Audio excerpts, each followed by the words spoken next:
വീട്ടിലിരുന്ന് online business അല്ലെങ്കിൽ വീട്ടിലിരുന്ന് എന്ത് ജോലി ചെയ്യുന്നതെന്ന് മറ്റുള്ളവരോട് പറഞ്ഞാലും ഉണ്ടല്ലോ, അവർക്കത് മനസ്സിലാകുന്നത് എങ്ങനെയാണെന്ന് വെച്ചാൽ അവർക്ക് ഒരു പണിയില്ല എന്നുള്ള രീതിയിലാട്ടോ.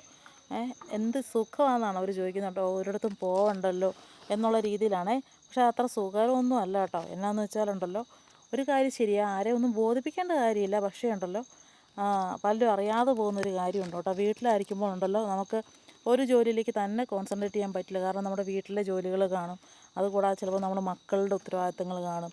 അല്ലെങ്കിൽ നമുക്കൊരു വീട്ടിലാകുമ്പോൾ ഒരുപാട് ജോലികൾ കാണുമല്ലോ. അപ്പം നമുക്ക് അതിനിടയ്ക്ക് ഈ ഓൺലൈൻ ഓർഡേഴ്സ് മുഴുവനുണ്ടല്ലോ, നിശ്ചിത സമയത്തിനുള്ളിൽ നമുക്ക് മിക്കവാറും ഒരു ഉച്ച സമയത്തിനുള്ളിൽ തന്നെ നമുക്ക് ഡിസ്പാച്ച് ചെയ്യണം എന്നുള്ളതുണ്ടല്ലോ, അത്ര എളുപ്പമുള്ള ജോലിയല്ല കേട്ടോ.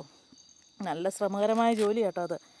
വീട്ടു ജോലിയും ഓൺലൈൻ ജോലിയും അതിനിടയ്ക്ക് കസ്റ്റമേഴ്സിനുള്ള വീഡിയോസ്, ഫോട്ടോസ്, അതിനുള്ള ഡീറ്റെയിൽസ്, അവരുടെ മെസ്സേജസ്, അതിനുള്ള റിപ്ലൈസ്, അതൊക്കെ ഉണ്ടല്ലോ നമുക്ക് ചിലപ്പോൾ നമുക്ക് തലയങ്ങ് മരച്ചു പോകുന്ന പോലെയൊക്കെ തോന്നാറുണ്ട് കേട്ടോ.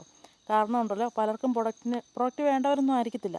അവർ ചുമ്മാ ഒരു രസം, അവർ ചുമ്മാ ഇങ്ങനെ മെസ്സേജ് അയച്ചുകൊണ്ടേയിരിക്കും. ലാസ്റ്റ് എല്ലാം കഴിഞ്ഞിട്ട് അവർ പറയും, ഞാനൊന്ന് ചുമ്മാ അറിയാൻ വേണ്ടി ചോദിച്ചുള്ളൂ കേട്ടോ എന്ന് പറയും കേട്ടോ. അതുകൊണ്ടായിരിക്കും ചിലപ്പോൾ സ്വാഭാവികമായിട്ട് ഇപ്പം നമുക്ക് വെബ്സൈറ്റൊക്കെ കൂടുതലായിട്ടും വരുന്നത്. കാരണം നമുക്ക് ഒരു ഇതിൽ മീഡിയയിലിരുന്നിട്ട് നമുക്ക് കസ്റ്റമേഴ്സിനെ അല്ലെങ്കിൽ വാട്സപ്പിലോ മെസ്സേജായിട്ടോ ഡീൽ ചെയ്യാന്ന് പറഞ്ഞാൽ അത്ര എളുപ്പമുള്ള കാര്യമില്ല കേട്ടോ. ഒരു ഫോട്ടോസ് അല്ലെങ്കിൽ വീഡിയോസ് അപ്ലോഡ് ചെയ്യുക, അതിന് വേണ്ടവരെടുക്കുക, വേണ്ടാത്തവർ എടുക്കണ്ട എന്നുള്ള രീതി കേട്ടോ. ദിവസത്തിന് ചിലപ്പോൾ 24 മണിക്കൂറൊക്കെ വളരെ കുറവായിട്ട് തോന്നാറുണ്ട് കേട്ടോ. ശരിക്കും ഊണും ഉറക്കമൊന്നും ഇല്ലാതെ രോഗികളായി തീരുന്ന ഒത്തിരി ആൾക്കാരുണ്ട് ഈ ഓൺലൈൻ ബിസിനസ് ചെയ്യുന്നവരെ. പക്ഷേ അവരതിൽ നിന്ന് പിന്മാറത്തൊന്നുമില്ല കേട്ടോ. കാരണം എന്നാന്ന് വെച്ചാൽ അവരുടെ ജീവിതം അതാണ്. അവർക്ക് വേറെ വരുമാനമാണ്, അവരുടെ കുടുംബത്തിൻ്റെയൊക്കെ വരുമാനം എന്ന് പറയുന്നത് അതായിരിക്കും കേട്ടോ.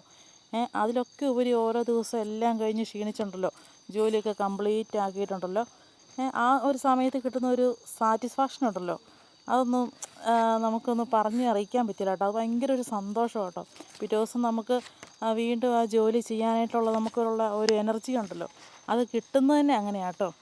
ഇതെല്ലാം കഴിയുമ്പോഴത്തേനും ചിലപ്പോൾ രാത്രിയായി. എൻ്റെയൊക്കെ കാര്യം പറഞ്ഞാൽ രാത്രി എന്നിട്ട് നമ്മൾ കൊണ്ടേ കൊടുക്കുക കേട്ടോ ചെയ്യുന്നത്. കാരണം നമുക്ക് ശരിക്കും ഉച്ചയ്ക്ക് 1:30 നമ്മുടെ സമയം.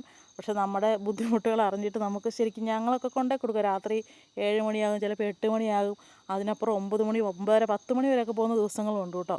പക്ഷേ അവർ നമ്മളെയൊന്നും പറയാറില്ല. കാരണം എന്താണെന്ന് വെച്ചാൽ അവർക്കറിയാം അതിൻ്റെ ബുദ്ധിമുട്ട്.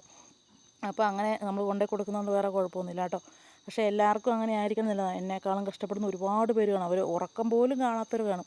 അപ്പോൾ ഓൺലൈൻ ബിസിനസ് അത്ര എളുപ്പമാണെന്ന് എല്ലാവരും ചിന്തിക്കരുത്.